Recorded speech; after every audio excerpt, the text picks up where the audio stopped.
हाँ दोस्तों, अगर आप भी रिंकू सिंह को शानदार खिलाड़ी मानते हो तो इस वीडियो को लाइक जरूर कीजिएगा। दोस्तों, आखिरी के ओवर में भारत को चाहिए थे 22 रन और क्रीज पर बल्लेबाजी कर रहे थे मैच विनर रिंकू सिंह। फिर चौकों छक्कों के आंधी में मचा ऐसा घमासान, रिंकू के पैरों में गिरने को मजबूर हुआ पूरा क्रिकेट जगत। तो आखिरकार कैसे रिंकू के चमत्कार से आखिरी गेंद पर टीम इंडिया ने किया आयरलैंड का सूफड़ा साफ किया था रोंगटे खड़े कर देने वाले उस अंतिम ओवर में, जिसे देखने वाले दांतों तले उंगली दबाने को हो गए मजबूर। आखिर कैसे रिंकू ने अपनी विस्फोटक बल्लेबाजी से छुड़ा दी आयरलैंड के छक्के, दिलों की धड़कनों में आग लगा देने वाली लास्ट ओवर की पूरी हाईलाइट का वीडियो हम आपको दिखाएंगे। लेकिन उससे पहले आपको क्या लगता है रिंकू सिंह और ऋतुराज गायकवाड़ में कौन है सबसे खतरनाक बल्लेबाज?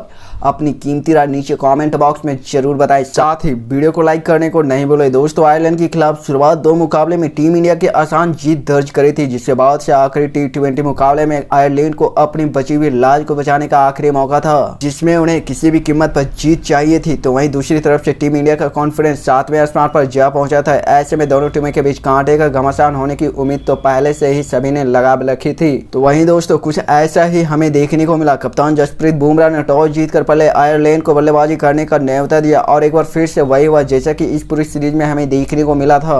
गेंदबाजों की आग उगलती गेंदों के सामने दोबारा से आयरलैंड का टॉप ऑर्डर पूरी तरह से बिखरती हुई नजर आई और कोई भी बल्लेबाज ज्यादा कुछ योगदान नहीं दे पाया। ऐसा लगा था कि आयरलैंड की टीम ठीक से 100 का आंकड़ा भी नहीं छू सकेगी और पहले ही वो धराशायी हो जाएगी। लेकिन ऐसे में एक बार फिर से उनके लिए संकट मोचर बनकर आए पिछले मुकाबले के हीरो एंड्रू बर्मानी ने, जिनके सिर पर खून सवार था। जी हाँ दोस्तों, बर्मानी ने देखते ही देखते केवल 35 गेंदों का सामना कर इस कदर तबाही की मंजर लाई कि पूरी खेमा कांप उड़ा। उन्होंने 70 रनों की अतिशी पारी खेली, जिसमें 5 चौके तो वहीं 5 गगनचुंबी छक्के शुमार थे और इस अतिशी पारी के दम पर ही उन्होंने अपनी टीम आयरलैंड को 178 रनों के बड़े स्कोर तक पहुंचा दिए थे और भारतीय टीम को 179 रनों का लक्ष्य दिया था। हालांकि दोस्तों, भारत के पास खौफनाक बल्लेबाजी की पूरी तरह से फौज लगी हुई थी, जो चुटकियों में आयरलैंड के गेंदबाजों को धज्जियां उड़ाने को दम रखती थी। लेकिन आयरिश टीम के पास घातक पेस अटैक था। ऐसे में मुकाबला तो काफी लाजवाब होना लाजमी था। दोस्तों, टीम इंडिया की तूफानी शुरुआत दिलाने के इरादे से एक बार फिर से यशस्वी जायसवाल और ऋतुराज गायकवाड़ की जोड़ी मैदान पर उतरी, जहां उन्होंने आते ही अपने बल्ले से तबाही मचाने शुरू कर दिए। क्योंकि छक्कों की झड़ी लगाते हुए पहले पावर प्ले के 4 ओवर में 52 रन जड़कर इन दोनों ने अभी से इस मैच में आयरलैंड को छक्के छुड़ाने शुरू कर दिए। ऐसा लग रहा था कि मैच तो अब भारत की झोली में पूरी तरह से जा चुका है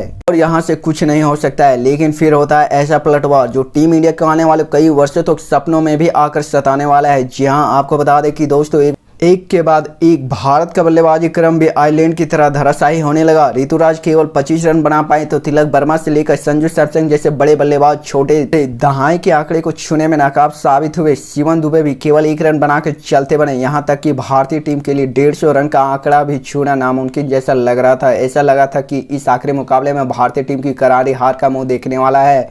हालांकि हमारे लिए सबसे बड़ी खुशखबरी यह था कि पिछले मुकाबले में धमाल मचाने वाले रिंकू सिंह का बल्ला अभी भी आग उगल रहा था। जी हाँ दोस्तों, यह खिलाड़ी तो इतिहास के पन्नों में अपना नाम दर्ज कराने के इरादे से तीसरे T20 मुकाबले में बल्लेबाजी करने को आए थे। वहीं लड़ते रहे, रनों के लिए जूझते रहे और आयरलैंड की गेंदबाजों के धज्जियां उड़ाते रहे और अपनी टीम का नई पार लगाने के लिए उन्होंने एडी का जोर लगा दिया। उनकी खूंखार बल्लेबाजी की बदौलत मुकाबला आखिरी के 2 ओवर में जा पहुंचा था, जहाँ भारत को जीत के लिए अभी भी 40 रन की दरकार थी, जो लगभग नामुमकिन जैसा लग रहा था। लेकिन जहाँ रिंकू जैसे कायापलट बल्लेबाज हो तो इस काम को लगभग मुमकिन कर देते हैं। और वहीं इधर 19वें ओवर लेकर आए मार्का डायर की गेंद को तो उन्होंने जमकर पिटाई कर दी। लगातार 3 गेंदों पर 3 चौके जड़कर हैट्रिक बटोरने वाले रिंकू को इतने में संतुष्ट नहीं हुए और उन्होंने इस ओवर की 4थी गेंद पर इतना खतरनाक छक्का लगाया कि गेंदबाज के साथ साथ आयरलैंड के लाखों फैंस के उम्मीद की होश उड़ा दिए।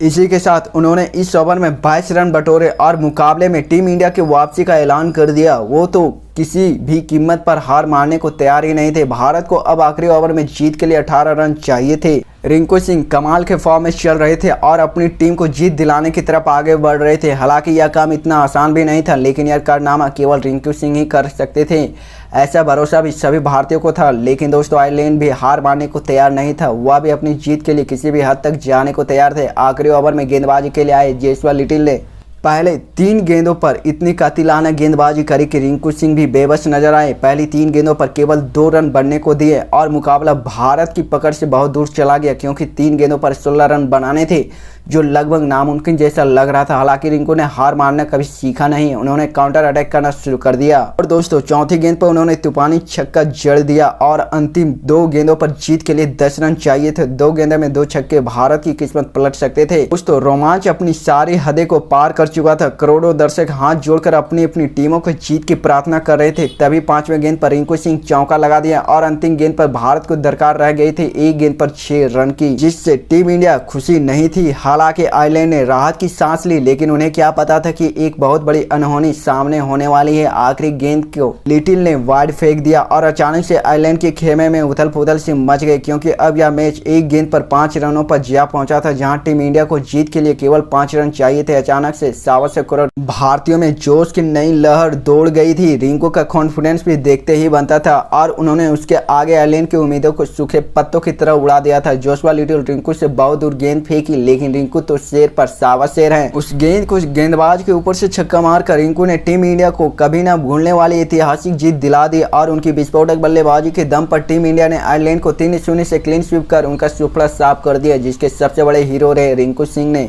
गजब के 85 रनों की ताबड़तोड़ पारी खेली। लेकिन दोस्तों अब आपको क्या लगता है, रिंकू सिंह 2023 के एशिया कप में टीम इंडिया में खेलने का मौका दिया जाना चाहिए या फिर नहीं? अपनी कीमती राय नीचे कमेंट बॉक्स में जरूर बताएं और ऐसे ही शानदार क्रिकेट की खबरों के लिए अभी चैनल को सब्सक्राइब करने को नहीं भूले। जय हिंद, वंदे मातरम।